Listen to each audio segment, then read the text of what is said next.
So we are back at Lowell's Fish Lab, and if you missed the tour, we were here a few months ago and did a tour, so look for that. But now we're here to talk all about the crazy tech that's in this room, and he's going to take us around and show us, and we're going to start with this crazy, I call it a rain chamber, but what do you call it? Vacuum tank. There you go. Or vacuum chamber, yeah. That sounds much more impressive. Kind of hard to know where to start. All right, so this is a tank that I put together to help with breeding Corydoras, right? Which doesn't mean you need to do a crazy complicated contraption to breed Corys, but I just thought it would be cool. So this tank is all about simulating the experience that the fish might have before and during and after a rainstorm in the tropics. Okay, so they spend most of their time up here in the top tank. It's only half full. I'll show you why in a minute. But this tank is connected to lower one down here. It's a sump. So a lot of the equipment is down there. I think the easiest way to explain what it does is to just kind of show you, just kind of walk through the sequence. So early in a day, today's not a day where this would happen, but what normally would happen is a vacuum pump turns on. Okay, you see this up here? So this is all for controlling the influence of a vacuum pump. This valve right now is letting air come into the tank, but over about an hour, this valve will progressively close. And then if you point at this thing, you can see that drop? Mm-hmm. Okay. Yeah, so as the valve closes, pressure will drop inside the tank. And the reason for that is going into a rainstorm, there's a barometric pressure drop. Air pressure decreases. So I spent a while figuring out, the right amount to drop the pressure. Might be a little nervous with us standing here, but ordinarily when you turn on the vacuum pump, 5-10 minutes later they start cruising around the tank, basically glass surfing in that state of excitement that usually precedes a spawn. The vacuum will go for 4 or 5 hours, progressively dropping the pressure, and then later in the day, rain will turn on. In a very simple way, it's just a dumb spray bar. This isn't super important, but for whatever small influence it has for the water to hit the surface, I don't know, maybe they can hear it or feel it, they definitely will start hitting the surface, doing that air gulp. And I like to think that they experience this in some small degree, and it helps a bit. So this spray bar is coming from the lower tank. The pump for it is down there in the sump. Before the water reaches the spray bar, if you can point down here, it goes through a chiller. It's about twice the capacity that you need for this much water volume. So this rapidly cools the water down by 7 or 8 degrees. Okay, so the rain as it falls is actually cold. With the spray bar running and the vacuum in here, this water level will rise. There's also, if you see there to the right, that's a return pump from the sump hitting that valve right there.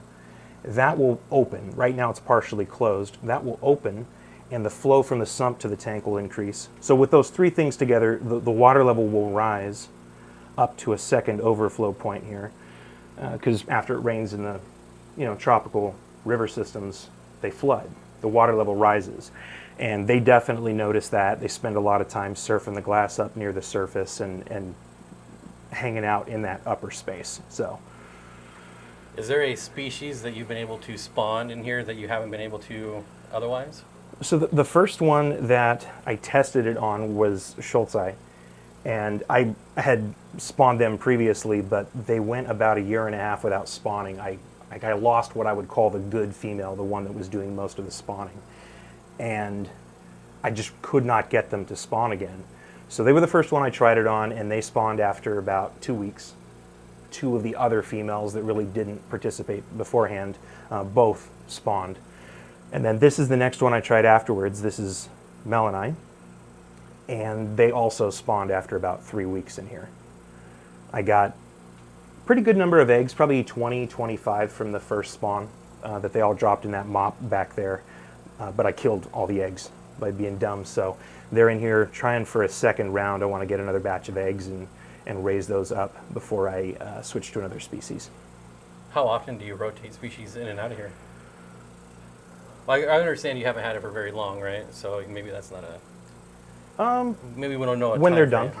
Basically, yeah. When they're done, when they've spawned, and I'm happy with what I've seen. Right now, I'm pretty eager to get these out and try something else because I'm still in the phase of seeing how this works and how well it works and how to tune it right to really trick them into thinking they're in a wet season. Do you think you'll branch off to different species, well, different types of fish? Like, I think this would be cool for like hill streams or maybe even some of the harder species of gobies. Yeah, let me turn that vacuum pump off because we don't need it anymore. I think that that's a really good point. I think there's probably plenty of species that could be encouraged to spawn by getting put through rain cycles like this. But I really love cories, and until I run out of cories that I want to spawn, this tank will be busy, is what I would say. Well, I'm definitely curious to see how you do with some of the harder species because I've had, like the robin EAs never spawn. I've had so many species that I've been unable to spawn, and I think this is probably the trick. Are the autos spawning in here too, or? So the autos aren't spawning that I've seen, not that I can tell.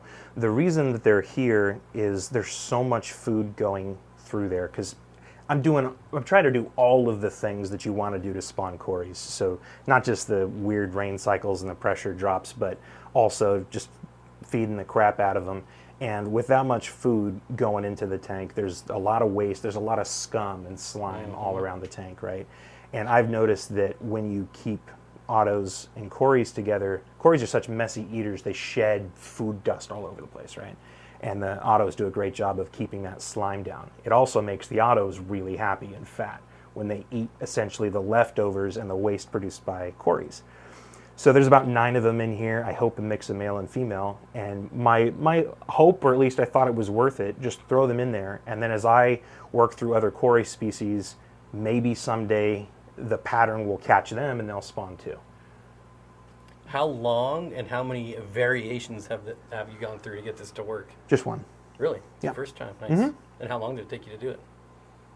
I mean, you probably didn't just sit here and do it until it was done. But. So I've been thinking about it for several years. In fact, there's a little tiny spray bar in this tank, like glued to the bottom of the lid, because the first thing that I ever did was try a little spray bar. And it just so happens, I also think that's one of the least useful parts of it, but I've been thinking about it for a long time. And I've had parts sitting in a bag to try to drop pressure for years. I just haven't gotten around to actually doing it. It was when I saw this tank, actually, I just happened to see this tank in a store. This change in water level, I think that's really important. I should also mention there's a power head in there. So after the rain runs for a while, the water level increases.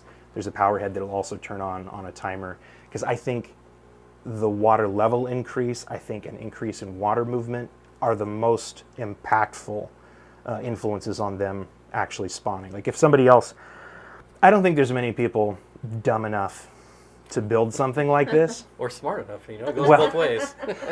Yeah, one or the other.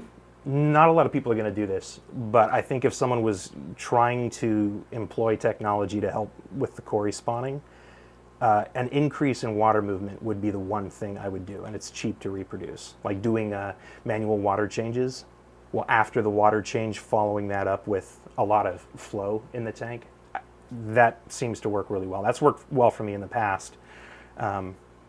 But yeah, I think that the increase in water level is really impactful on them. So seeing one that was small enough to have like a small footprint, this thing doesn't take up that much space, but having the height on it to have the water level rise and drop, as soon as I saw the tank, I just knew that was the one.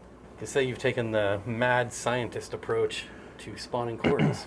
Yeah, certainly trying, and I think it's going to work. I think it's going to pan out. Just putting them through this, it's not going to make everything spawn, because it doesn't remove the need for antecedents, for conditioning prior to that. But I think that anything you put in it, when it rains, they get excited. They get into the pre-spawn behavior. So I think if I can pair necessary preconditioning with this, ought to be able to do some good stuff.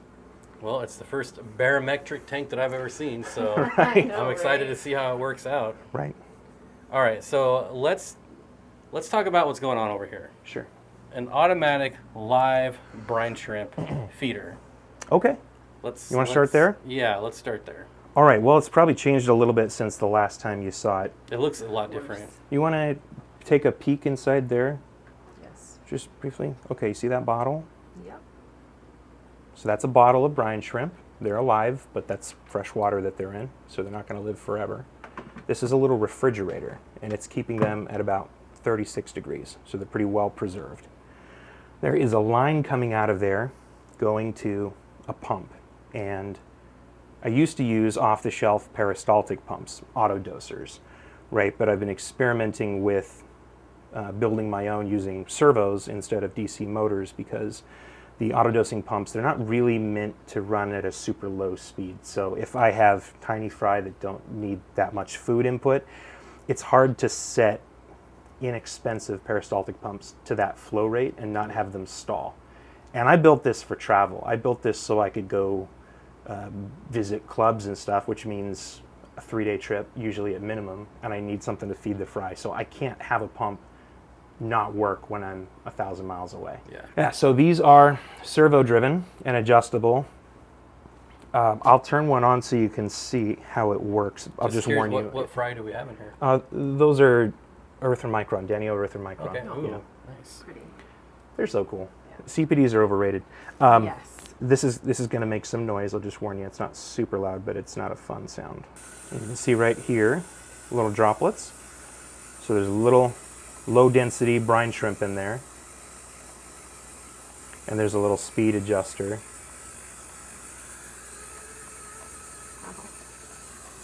Right. And these are high torque servos, so they're not going to stall. It's not perfect, but it won't stall. So I feel a little more comfortable with these being, with lives depending on them if I go out of town. And Look at them, they're all waiting right underneath. We might as well talk about these while we're looking at them right now. These are your breeding trays. Yeah, these are the new breeding trays. I brought these into the market just for you guys, so you could come back. I'm only half joking. That's why I'm here. Yeah, so these have been around for a few years now in this basic form, just a box, full of water with water circulation. But the newer version, this one, passes the water through this complicated contraption here that has a dial. So this is a bit like the dial on a garden hose sprayer, where it's got little symbols that you can line up with an output and choose how the water will flow into the tray. So this one here that it's currently on is an upper spout that pours the water down, fairly forcefully from above the water line. And that's nice for fish that hang out on the bottom, like catfish enjoy that, and these fish just don't mind it. There's also on the side here a gentle slope where the water can flow in without creating a lot of disturbance at the surface. And if you have fry that are a little smaller, weaker, that can help keep the water clean without exhausting them, fighting a flow of current. And then at the very bottom, there's a gate that can open there and direct water flow to the bottom of the tray. I don't know what all applications that has. I mostly just thought it would be cool, but the primary one I can think of off the top of my head is if you have surface dwelling fry, this is running new water underneath them. So they're really not feeling that at all. And the water where they hang out, where you're feeding them, and where they go to sleep a lot of the time is going to be nice and calm. Yeah, it'd be good for like hatchetfish. Yeah, right, or rainbows. Yep. Kind of what I was thinking. And then it just overflows through the sponge. Yeah, overflows through the sponge. Yep. And for people who don't know, these are expandable, right? These expand and contract to fit different tank sizes, but these rails here are made specifically for 5-gallon tanks. Okay. So they don't really have to expand and contract, but the normal ones are for 10 and 20-gallon tanks, and there the rails expand to fit whatever tank size. Okay, I've also never seen one with the lid. Does that come with it? Yeah, no, not usually. The lid is brand new. I have had a lot of requests to give them a lid so that fry can't jump out. My personal opinion is if the fry are strong enough to jump out, it's time for them to not be in this small of a space. But I'm currently incubating some eggs in here from the Congo tetras. My opinion, they're light sensitive. So this is just keeping the light suppressed in there so it doesn't kill them. So there you go. People might get the lid they've been asking for. Awesome. All right, and everybody wants to know about your water change system here. We've got a lot of comments on this. Really? From me. Okay. I think if you could stand over there. Me? Yeah, with the Yep. camera, that might be a good way to look at it. Oh, yeah, yeah. Here, I can get down. Too. Okay, so this is the water change system, which I refer to colloquially as the world's most expensive bucket. It looks like it. It is. It's like a $400 bucket. So the objective of this thing was to allow me to, I don't want to use the word auto water change because it's not automated. Unless you have timers that turn the water on without your participation, it's not automatic. But I think you could call it a distributed fill and drain, water system. Mm-hmm. So this is my way of trying to do that without having plumbing in the room, without drilling holes in any walls, anything like that. So this is like a mobile Which we have drain that problem system. right now. Really? Mm-hmm. So every one of the racks in this room has its own drain system and kind of exit, like this, right there. So all these tanks, would you point, say like right there just for a second? Mm-hmm. Oh, point it out here? Yeah. So right here? that's where new water comes in. There's a water manifold. I see. Okay, water. This bucket does new water and gets rid of old water. So you use quick release right here. You see this? So every rack of tanks has a quick release hookup where new water can come in. And I still use pythons. Okay, so clean water comes from a python, just from the closest sink, right? Another quick release. This is where water comes in. It goes through a meter that counts how much water's passed through. Oh, yeah. You probably got that. Right there, yep. So this helps me keep track of where the filter lifespan is, because the new water goes through filter housing with a carbon filter, so that I don't have to. I don't have to use dechlorinator. I still do, but I don't have to. It also goes through a solenoid that is only open when it's powered on. So this bucket has to be plugged in when it's running. There is also an auto top-off controller made more for saltwater systems. There's two probes. Can you see the probes there? Yep. Okay, so those probes, if for some reason water's not draining out of here, I guess I should finish explaining. Big, very strong pump down here with another quick release. This goes to a second hose that sends the water back to the sink. This is a float valve that turns on the pump, right? So water's flowing from the tanks into the bucket. Once it hits a certain point, the pump turns on and sends that water to the sink. And it's doing that, it's on-off cycling pretty much constantly. It runs for maybe an hour and a half per rack.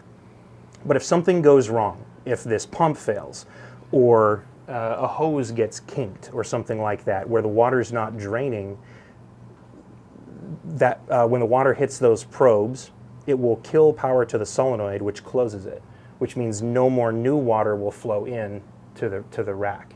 So if something goes horribly wrong, I can only do so much damage. I'm just based on what's built up in the lines, maybe I could put a half gallon of water on the ground, but not 100 gallons.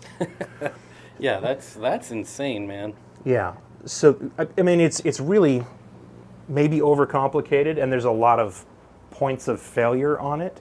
That would be my criticism, I guess, is there's a lot of points of failure, but they're all there to make the impact of failure less significant. And I spent a lot of time changing water just with a python, and you can get by with that, even with a few tanks, but it's just not great for biological security, using any of the same equipment between tanks.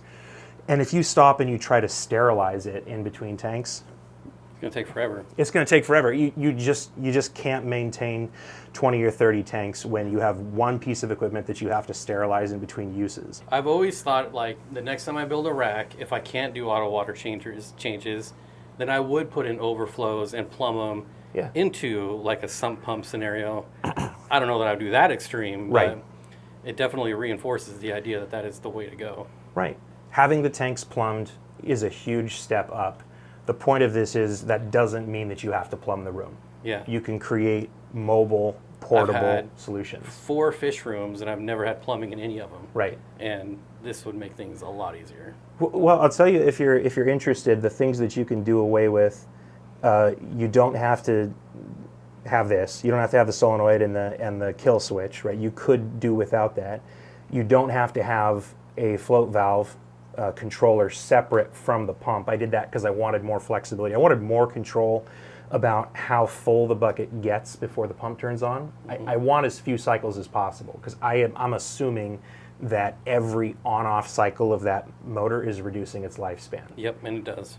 So I wanted to basically get as much water in here as I can before cycling the pump, and I thought that would give me more control. But they make sump pumps that have built-in float valves, so you could condense that to one piece. And this filter housing right here, you could do without this. I still use dechlorinator, so I'm barely making any use of this. Well, I really like the idea of having like a carbon filter in line to help. So do I, but there is something in my water, and it's not chloramine because we don't have chloramine, but there's something in my water that will still kill very small fry if I do too large of a water change, but won't if I use dechlorinator. But so technically, you could do this with a bucket and a sump pump. Yeah. It's working well for me. If I was going to start over from scratch, I think it would come together in a simpler form than this, but I don't have a lot of incentive to rebuild it, so this is doing it for me for now. Okay, so I see something else here that you obviously make. The egg collector here. Yeah. What can you tell us about that? So that is an automatic egg collector. Not my idea. I think we have some very smart people in Australia to thank for the concept. But it's essentially using an air uplift to pull eggs from the bottom of a cone and deposit them somewhere safe. So you put something in a cone shape that the fish are going to want to spawn on, and people are probably looking at that so weird. I know, that's a chunk of wood. Congo tetras really seem to like spawning on pieces of wood. So better than a clump of Java moss or something, that seems to be their chief attractor. So they spawn on the piece of wood, the eggs fall down into the cone, and they're pulled through that tube up to an acrylic breeding box on the outside. And I have that one painted black because they do seem to be light sensitive to me.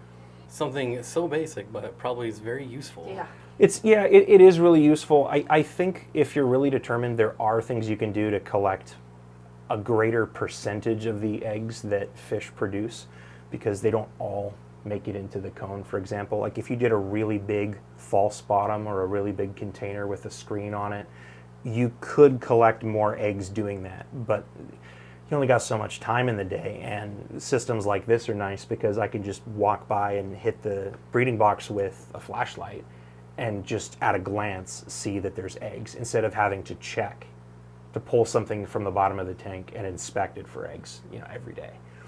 So there's a lot of value from that. I call it prospecting, egg prospecting. That's funny. That's good. It tells me that they're spawning, and then if I want to set something up to collect a larger number of eggs, I can do that. But doing pretty good here. I got probably 40 eggs out of them a couple days ago through the auto collector. That's what's in the covered tray over there. Nice. So, yeah. So, I know you make this stuff. I know you sell it. Where can people go to buy it? On Etsy, if they're in the U.S. I don't ship outside the U.S., but it's on an Etsy shop called Make More Fish. Is there anything else that we missed that you make that you... Oh, I forgot about this. I totally forgot about it. Little baby egg traps. So this is just a passive one. You put something in there like moss that the fish might like to spawn on. The eggs fall down through the screen, and you can pull that off, and they're safe down below there. So a lot lower tech, but this is good for smaller fish like CPDs would do well with those. Isn't that nice? And it's solid and together. So when you're pulling it out of the tank, the eggs stay, where the fish put them. That's pretty much it for the stuff that I produce. So really quick, for this one, does it come with the tubing, or is it Yeah. There's also a conical screen that sits in the bottom. It's not in there because there's no reason. The Congo tetras can't fit down the tube and get stuck in there. But if it was a nano fish, they could, like a Danio could get stuck in that tube. So there's normally a screen at the bottom, and the tube. Yes, I send 4 feet of the tubing. Okay. Along with it, so if multiple shots to cut different lengths and whatnot. Yeah, and the whole reason for the tube was I think most of the existing designs for these egg collectors have the collector at the front of the tank, directly underneath the breeding box. My belief is the front of the tank is the worst place to try to collect eggs because that's where the fish feel least comfortable. This isn't a great example because it's a sideways tank, but if you had a lengthwise 10, you're way better off with the egg depositing site being at the back of the tank than the front. And so the tubing lets you pick where you want to put the collector. Awesome. Well, is there anything else going on in here that we should know about? Any other cool projects or? I don't think I have any other cool projects to show off at the moment, but I do have a present for you. Oh. Yeah, this right here. The whole thing? What? Yeah. I had to yell really loud. So you guys are having some spawns from the Barbatus, the Scleromistex, right? We did, yeah. Yep. Well, if they will again, I'm Yeah, sure. and we have a ton of spawns from we had a ton of babies from the Aphistos too. Yeah, so these trays, they're good for a lot of different species, but I've had great luck with Corydoras, so I thought I'd put one together for you guys to take home and have kind of a dedicated fry rearing tank. Thank you. So you got the whole tray, air lines, threw a little small sponge filter in there in case you need one. There's spare parts and the normal rails for the tray if you want to use it on a different tank. And then you don't need this for all the plumbing, but it's kind of nice just to reduce evaporation and have something to keep cords and whatnot. So this just sits on the top of the rim and it's just a nice feature. And Ooh, we got swag. you can have How that. cool is this? Like, have that I too. am- Okay, I'm even more excited. Thank Wow. you so much. Yeah, I'm this is really amazing. excited because we've just been talking about how much we both want to start spawning things and really like Yeah. trying again. So Well, it's so much easier to have a dedicated tank for raising the fry. yes. And even though you can put the fry trays on the home tank, it's then you can't use a lid. It's just kind of inconvenient. And So it can cause other issues. So this is That is Yeah. super cool. Yeah, everybody thank everybody wants the 20 long with 4 of them in it, but I'm really partial to having them partitioned out in 5s because you can do different temperatures and Yeah. whatnot, right? Well, that's the Way second easier. gift because we're also getting Oh, yeah. I'm stealing Danios. some fish. We'll give you some Danios. Did I hear you say you wanted some Duplicarius too? Yeah, I would. That's one I've never spawned, so I would like to try spawning. Okay, I'll give you That would be some. amazing. I think they're gorgeous, personally. They're cool and they spawn all the time. All right, so there's all the tech on all the crazy stuff going on in this room. Super impressive. Thank you so much for this 5-gallon. Again, Etsy, Make More Fish, That's right. and go check it out. You're gonna want this stuff. It's very cool. Thanks for coming. Fun to you. have you again.